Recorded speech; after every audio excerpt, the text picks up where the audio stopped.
नमस्कार मित्रांनो, तू ही रे माझा मितवा या मालिकेच्या पुढच्या भागामध्ये आता ज्या मुलीबरोबर मात्र आता ह्या आकाशचा साखरपुडा ठरलेला आहे, तर ती स्वतः हा साखरपुडा मोडते आणि तिच्या बाबांना म्हणते की बाबा मला हा साखरपुडा करायचा नाही.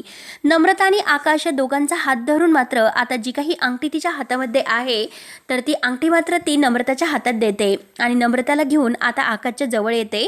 आणि शेवटी आता नम्रता मात्र आता खुश होत आता आकाशच्या बोटामध्ये ती अंगठी घालते. तेव्हा मात्र आता सगळ्यांना खूप आनंद होतो, म्हणजे ईश्वरीला, अर्णवला ह्या सगळ्यांना इतका आनंद होत आहे. आणि आता मात्र वल्लरीचा जो काही चेहरा आहे तर तो पूर्णपणे बघण्यासारखा झालेला आहे. नम्रता आकाशच्या बोटात अंगठी घालत असते, ते दोघेही अगदी खूप खुश असतात आणि सगळेजण आता खुश होत टाळ्या वाजवतात, एकटी वल्लरी सोडून. आता अर्णव, ईश्वरी सुद्धा खूप खुश असते आणि आता मात्र ईश्वरी अर्णवला विचारते की हे बघा सर, तुम्हाला त्यांचं प्रेम कळालं की त्यांचं प्रेम एकमेकावर आहे, पण आत्तापर्यंत आपलं प्रेम अजूनपर्यंत का कळालं नाही?